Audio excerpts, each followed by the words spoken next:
Today's episode of the Director Series is brought to you by Taylor Sound.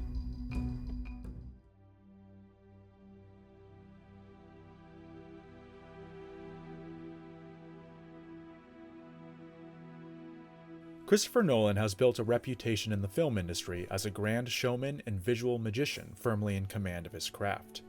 He's infamous for assembling his complex and intricately layered plots like a puzzle, presenting them in such a way that respects the audience's intelligence, while simultaneously indulging their desire for exhilarating escapist entertainment.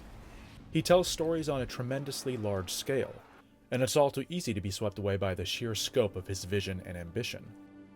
Best known for his record-shattering, paradigm-shifting Dark Knight trilogy, Nolan's meteoric rise to consistently unprecedented heights of financial and cultural success has established him as one of those rare filmmakers who was able to harness the full power of the Hollywood studio system to his benefit. It wasn't always this way, however. Nolan's ascent to the stratosphere was preceded by a long period of obscurity and rejection that any aspiring filmmaker can relate to. While the number of artists who eventually break out from this period is intimidatingly few, there's no shortage of ways to do it, and Nolan's was to create a pair of indie neo-noirs marked by a shared narrative inventiveness and utterly unconventional approach to chronology. Christopher Nolan was born in 1970 in London, the second of three boys born to a British advertising executive and an American teacher. The jarring culture split that the Nolan boys experienced through their childhood is perhaps best exemplified by the difference in accents between Christopher and his younger brother Jonathan, who would go on to become his writing partner and a close professional collaborator. I say it's a psychological thriller about a guy who can't make new memories, who's looking for revenge.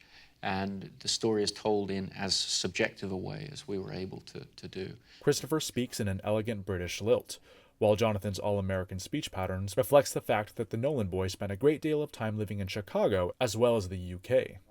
It was the sort of Bush era in science fiction, so you're getting an awful lot of misanthropic science fiction of we're doomed, we destroyed the world. From an early age, Nolan found himself enamored with cinema, and after seeing George Lucas's Star Wars at age 7, he was inspired to make Super 8mm stop-motion movies with his father's film camera. He would go on to attend University College London, where he studied English literature in the absence of a film program. In lieu of a formalized education in filmmaking, he established an on-campus cinema society with Emma Thomas, his classmate, feature-producing partner, and future wife, in addition to devouring the works of key influences like Stanley Kubrick, Ridley Scott, Orson Welles, and Michael Mann. At age 19, he made his first film, Tarantula, an 8mm short that was eventually shown on English television. That development encouraged the burgeoning director to make another short called Larceny, which debuted at the 1995 Cambridge Film Festival. For quite some time afterwards, Nolan toiled in obscurity, paying the bills with corporate and industrial films he was able to commission. All the while, he was applying to various British film organizations in an unsuccessful attempt to obtain grant money for another narrative effort. Perhaps disheartened by the rejection and emboldened by the take-no-prisoners, do-it-yourself attitude of the 90s indie scene, Nolan decided to take matters into his own hands.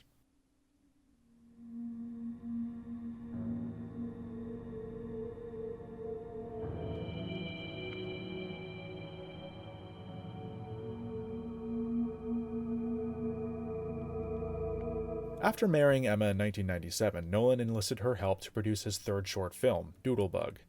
The 3-minute piece, the earliest of Nolan's publicly available works, stars the British actor Jeremy Theobald, who would go on to headline Nolan's first feature a year later. Shot on grainy 16mm black and white film, Nolan imbues the picture with a kinetic energy at odds with a claustrophobic setting. Nolan's idea of a man chasing a bug around his apartment, only to find out the bug is just a smaller version of himself, foreshadows the narrative sleight of hand he'd bring to his feature work, as well as his inventiveness with practical visual effects. Around this same time, Nolan found himself the victim of a burglary. Whereas most people would be understandably distraught if their apartment had been broken into and their belongings stolen, Nolan's chief reaction was curiosity.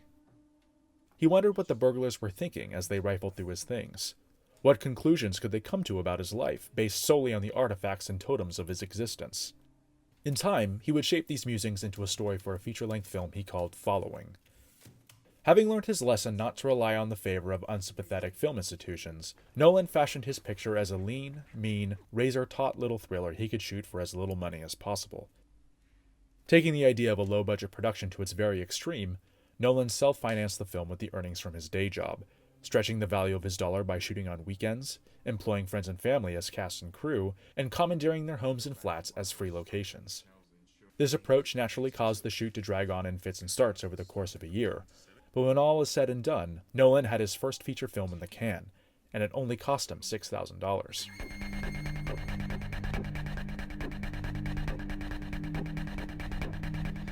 I was gathering material for my characters.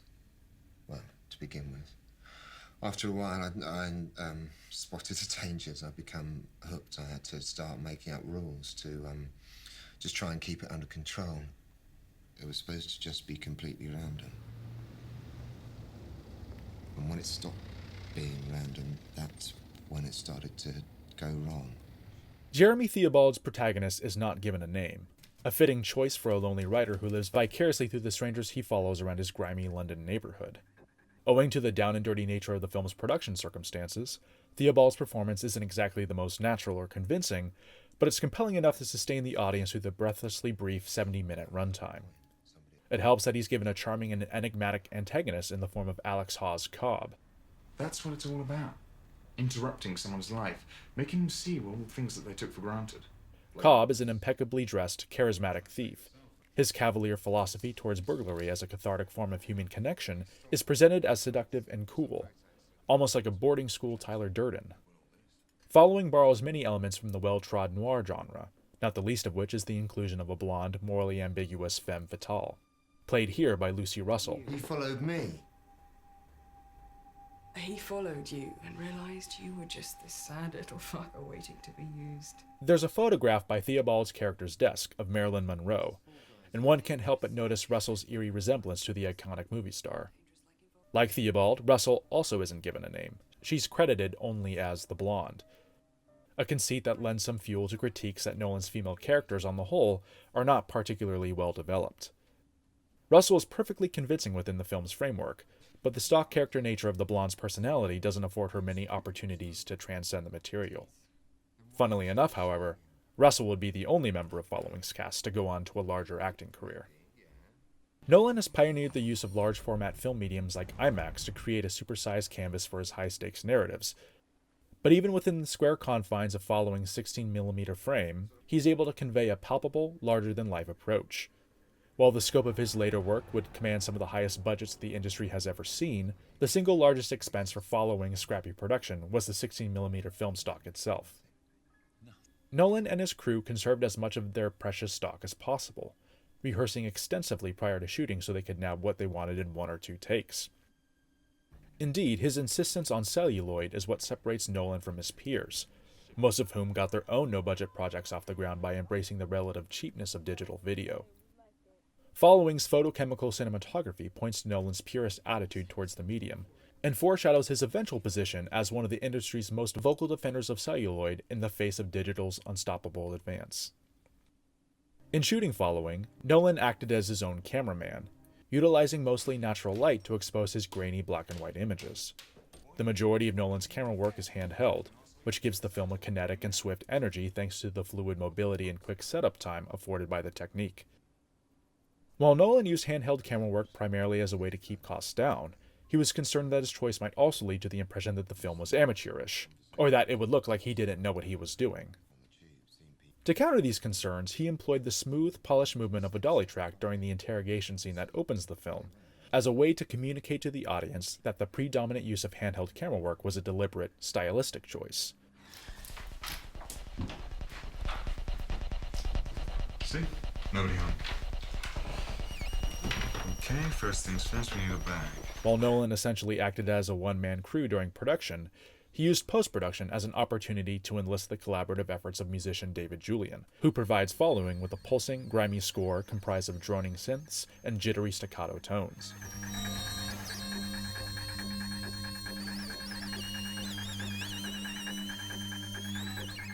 By virtue of its shoestring budget, Following's aesthetic is easily the most radical within Nolan's canon. It speaks in a language born of necessity and deprivation, a world apart from the style that he'd solidify in his studio work. However, Following does establish techniques and ideas that Nolan would further develop in the years to come.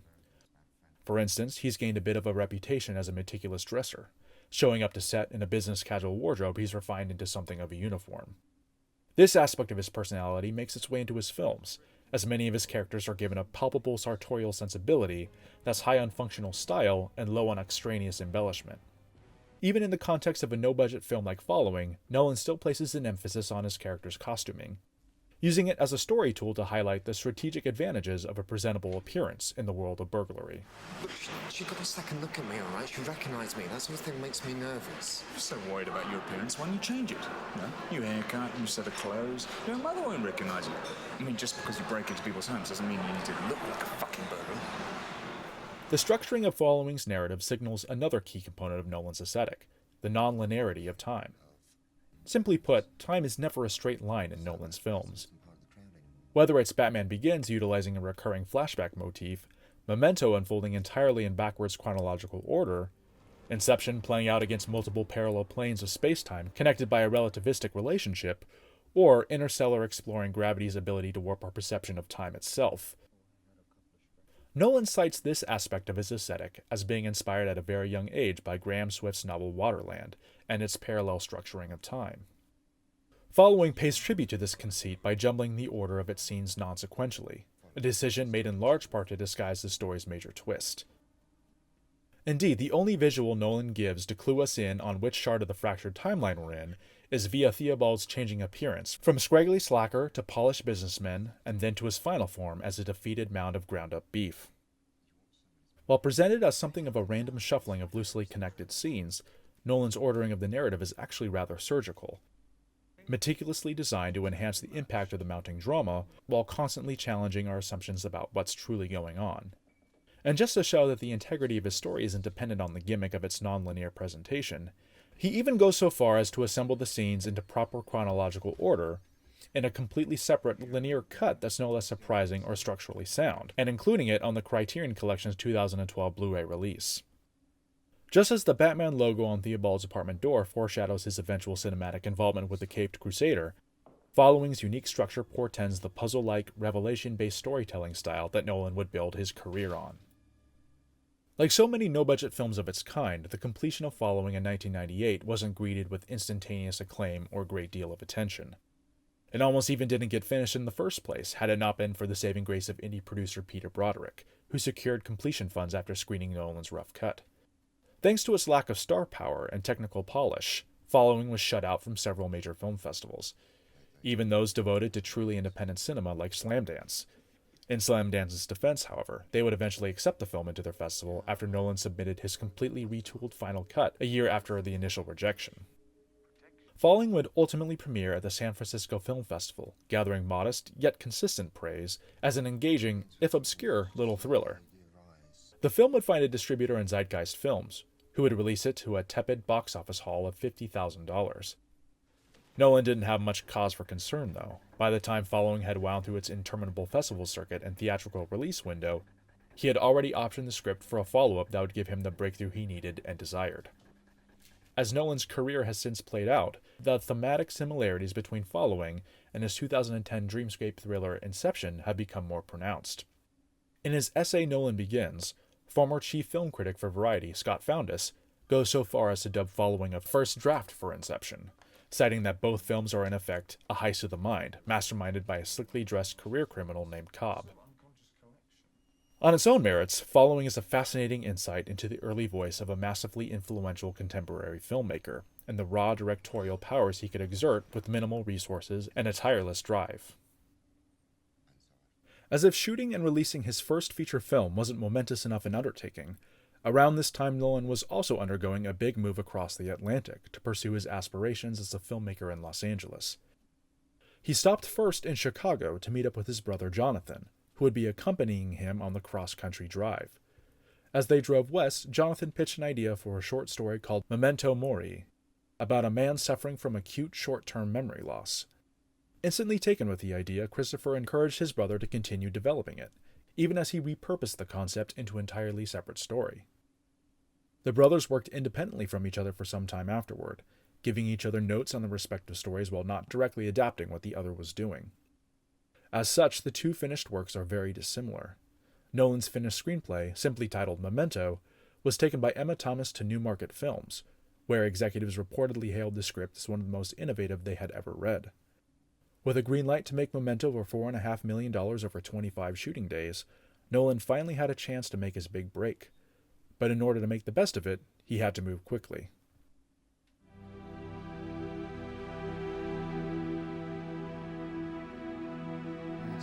But even if you get revenge, you're not gonna remember it. You're not even gonna know that it happened. My wife deserves vengeance. Doesn't make any difference whether I know about it. Just because there are things I don't remember doesn't make my actions meaningless. The world doesn't just disappear when you close your eyes, does it? Anyway, maybe I'll take a photograph to remind myself. Get another freaky tattoo.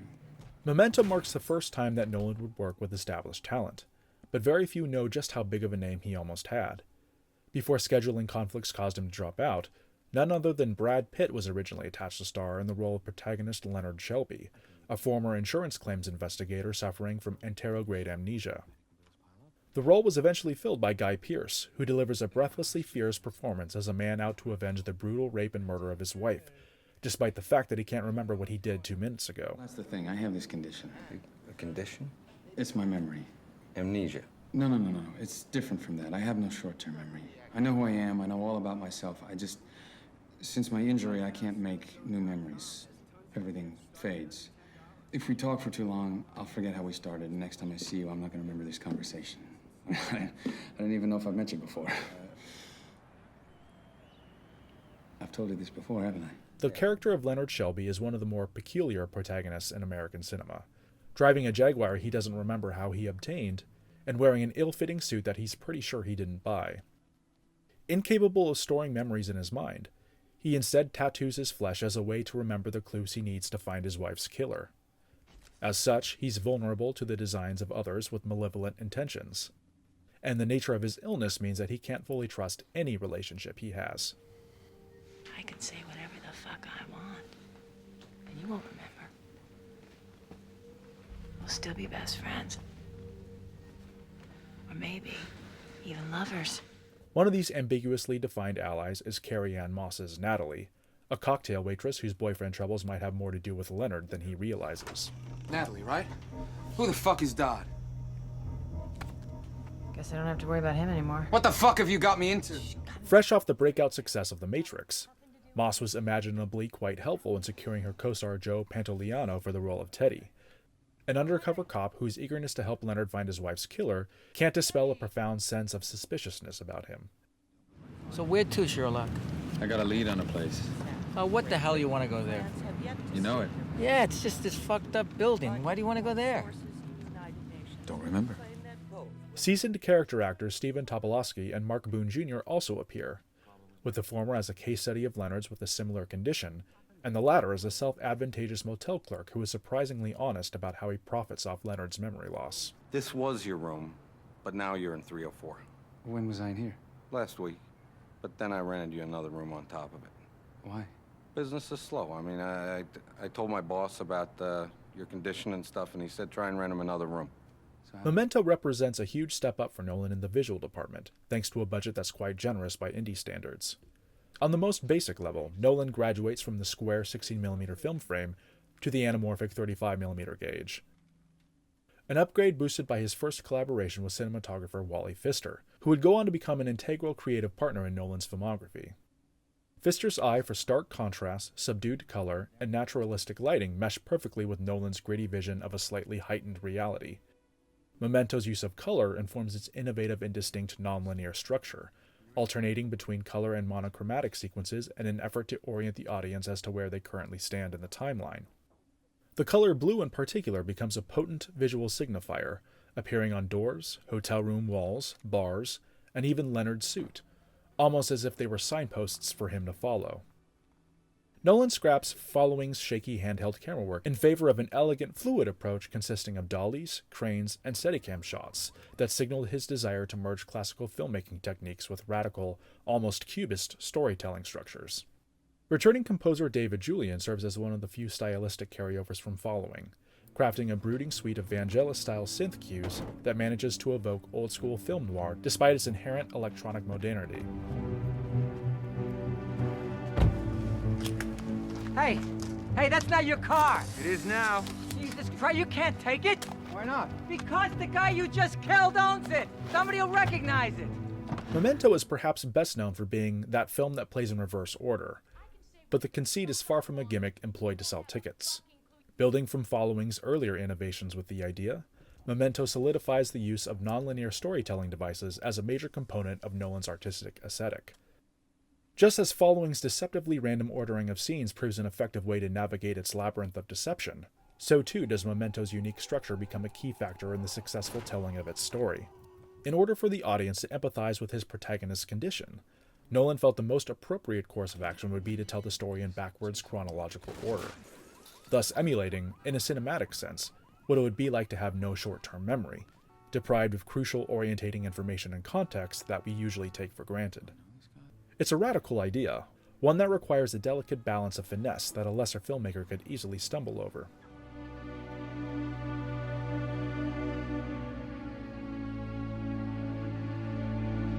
Nolan wisely uses the opening titles as an opportunity to prep his audience for his unconventional storytelling. Lingering over a close-up shot of a hand shaking a developing Polaroid picture, or rather, undeveloping, as the audience slowly realizes that they're watching the action unfold backwards. He then shows us the immediate aftermath of Teddy's cold-blooded execution before showing us the crucial moment itself. It's also worth noting that this opening sequence wasn't simply shot and then reversed in the edit suite. Nolan and company actually ran the film backwards through the camera on set, an act that reinforces his career-long commitment to capturing special effects in camera as much as possible. Discontent with simply presenting the film in backwards order, Nolan takes an extra step, the insertion of a parallel, forward-moving storyline that sees Leonard languishing in his motel room while talking into a telephone about his condition. Nolan separates these scenes from the A-plot by rendering them in expressionistic black and white handheld photography, in effect creating a bridge between Following's scrappy shoestring style and the ambitious classical style he had adopted for the rest of his career. These brief, recurring interludes gives us crucial bits of backstory and context, without subjecting us to tedious or unnecessary exposition. However, it's within these scenes that Nolan plants the seeds for Memento's big narrative twist. This pair of parallel timelines almost effortlessly converges at the story's apex, a transition point that Nolan marks with a color fade so subtle that many viewers tend to miss it entirely.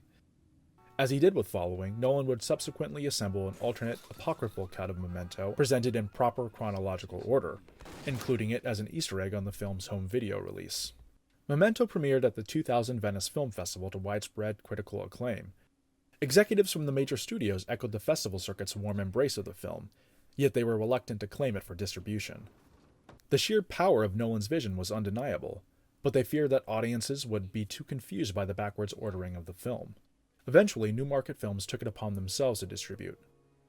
A risky move that paid off in spades when Memento debuted to healthy box office and rave reviews that hailed it as one of the most original and refreshing films in years. Come awards season, Memento took home several Independent Spirit Awards for Best Director, Best Feature, Best Screenplay, and Best Supporting Female. It would also go on to score Academy Award nominations for Nolan's screenplay and Dodie Dorn's groundbreaking edit. All these plaudits earned Nolan the attention of fellow indie maverick Steven Soderbergh, who would soon become instrumental in helping him transition into studio pictures. Simply put, Nolan was on the map, in a big way. He was leaving behind the independent sphere on a high note, with Memento demonstrating his taut sense of control and vision while avoiding the distractions and indulgences that come with a significant leap in budgetary resources. Following in Memento, Nolan's breakout pair of non-linear neo-noirs may be small in size and scope, but Nolan's desire for larger-scale filmmaking is already apparent in their DNA. It would only be a matter of time until he made his mark in the studio realm, but no one, not even him, could have ever predicted just how big that mark would be. We all need mirrors to remind ourselves who we are. I'm no different.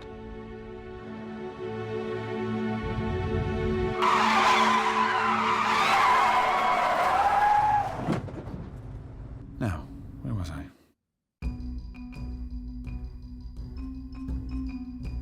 Now, today's episode was sponsored by TaylorSound.com.